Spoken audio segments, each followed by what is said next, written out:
Shalom Bapak Ibu Saudara sekalian di dalam Tuhan Yesus Kristus. Senang sekali bisa bertemu kembali di dalam Mimbar Gemar Online hari ini, edisi 25 April 2022. Pada kesempatan pagi hari ini saya akan membagikan sebuah firman, lebih tepatnya sebuah perikop yang menginspirasi saya dan saya ingin membagikan kepada Bapak Ibu Saudara sekalian. Ayatnya terambil dari Galatia 2 ayat 15 sampai 21. Akan saya bacakan demikian firman Tuhan. Judul perikop yang terutama juga untuk orang Kristen keturunan Yahudi. Menurut kelahiran kami adalah orang Yahudi dan bukan orang berdosa dari bangsa-bangsa lain. Kamu tahu bahwa tidak seorang pun yang dibenarkan oleh karena melakukan hukum Taurat, tetapi oleh karena iman dalam Kristus Yesus.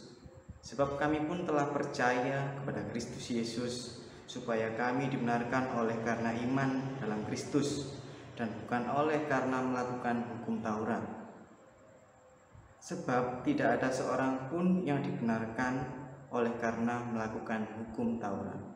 Tetapi jika kami sendiri, sementara kami berusaha untuk dibenarkan dalam Kristus, ternyata adalah orang-orang berdosa, apakah hal itu berarti bahwa Kristus adalah pelayan dosa? Sekali-kali tidak. Karena jikalau aku membangun kembali apa yang telah kurombak, aku menyatakan diriku sebagai pelanggar hukum Taurat. Sebab aku telah mati oleh hukum Taurat untuk hukum Taurat, supaya aku hidup untuk Allah. Aku telah disalibkan dengan Kristus. Namun aku hidup, tetapi bukan lagi aku sendiri yang hidup, melainkan Kristus yang hidup di dalam aku. Dan hidupku yang kuhidupi sekarang di dalam daging adalah hidup oleh iman dalam Anak Allah yang telah mengasihi aku dan menyerahkan dirinya untuk aku. Aku tidak menolak kasih karunia Allah, sebab sekiranya ada kebenaran oleh hukum Taurat, maka sia-sialah kematian Kristus. Di sini kita bisa membaca dan mengetahui bahwa Rasul Paulus menyatakan bahwa sebagai seorang Kristen, sebagai seorang yang percaya kepada Yesus, harusnya kita tahu bahwa kita tidak akan bisa selamat, kita tidak akan bisa memperoleh kehidupan yang kekal di surga jika kita hanya mengandalkan kemampuan kita sendiri. Seperti halnya Rasul Paulus yang menyatakan bahwa dia pun tidak akan bisa selamat meskipun ia telah melakukan seluruh apa yang telah diperintahkan oleh hukum Taurat. Karena setelah Rasul Paulus ini bertobat, ia menyadari bahwa keselamatan itu hanya ia bisa peroleh dari kasih karunia Tuhan Yesus Kristus. Padahal kita tahu bahwa Rasul Paulus dulunya sebelum bertobat adalah seorang penganut hukum Taurat yang sangat fanatik ya. Bahkan jika kita melihat ceritanya di Alkitab, saat Rasul Paulus belum bertobat, apabila ada orang-orang yang istilahnya tidak sejalan dengan hukum Taurat, Rasul Paulus ini tidak segan-segan untuk menghabisi nyawa orang itu, termasuk orang-orang Kristen pengikut Yesus. Namun setelah Tuhan menampakkan diri secara langsung kepada Rasul Paulus, ia pun bertobat. Ia mengambil keputusan, mengambil langkah 180 derajat untuk berbalik dan menyatakan bahwa dia yang telah mati, namun kehidupan baru yang ia terima sekarang ini bukanlah hidupnya sendiri, melainkan adalah hidup yang merupakan kasih karunia dari pengampunan Tuhan. Ia menyadari bahwa sebagai seorang manusia, ia tidak akan mampu untuk melakukan apapun guna menghapuskan dosa di dalam dirinya. Meskipun ia, seperti yang tadi saya sampaikan, melakukan seluruh satu persatu apa yang ada di dalam hukum Taurat tanpa ada celah sedikit pun, tetap ia tidak akan bisa mendapatkan keselamatan yang sejati. Ia menyampaikan bahwa ia percaya bahwa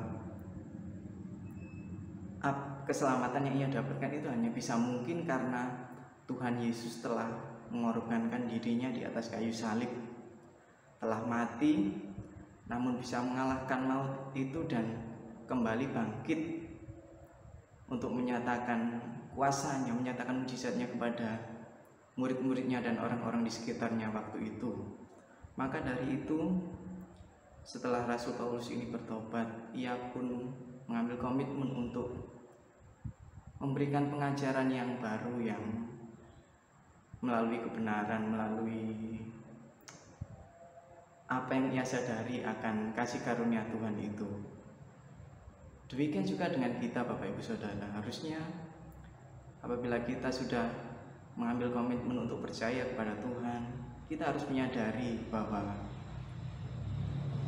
apa yang kita miliki sekarang ini, apa yang mampu kita lakukan, apa yang telah kita capai, itu bukanlah karena semata-mata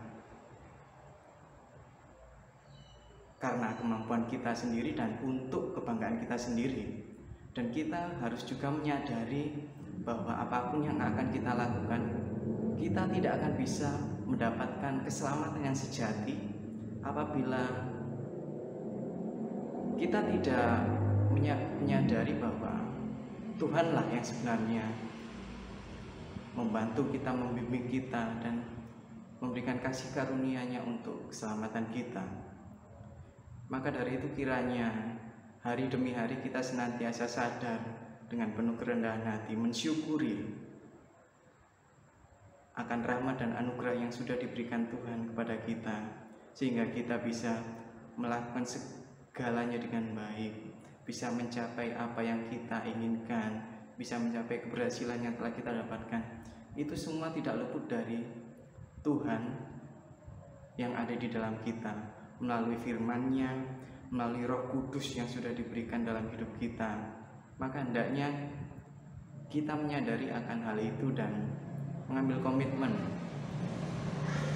untuk senantiasa menghidupkan Kristus dalam segala yang kita lakukan, untuk senantiasa menaruh pengharapan kita berserah kepada Bapa dan mengambil komitmen untuk mau maju belajar dalam mengikuti apa kehendak Bapa, apa yang diperintahkan Bapa.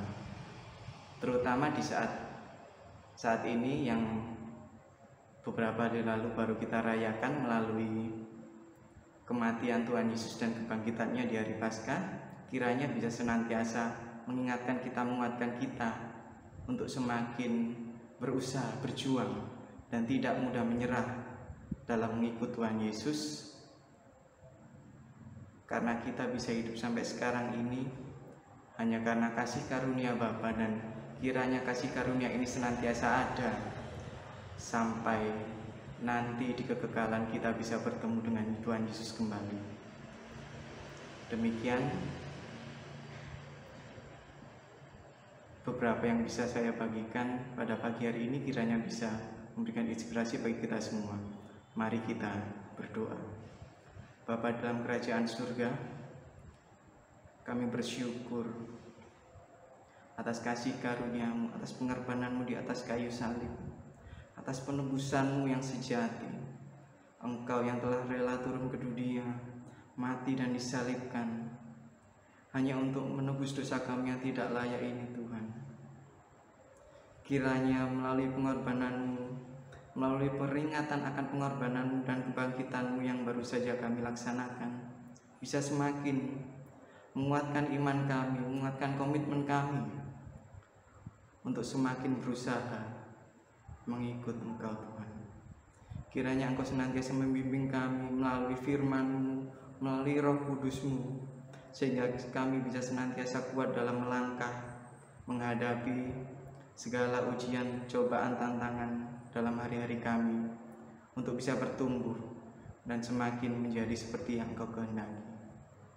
Terima kasih Tuhan Yesus, hanya dalam nama-Mu kami telah berdoa dan mengucap syukur. Haleluya, amin. Demikian Bapak Ibu Saudara sekalian, selamat bergemar, selamat beraktivitas, sampai berjumpa di Mimbar Gemar online berikutnya. Tuhan Yesus memberkati.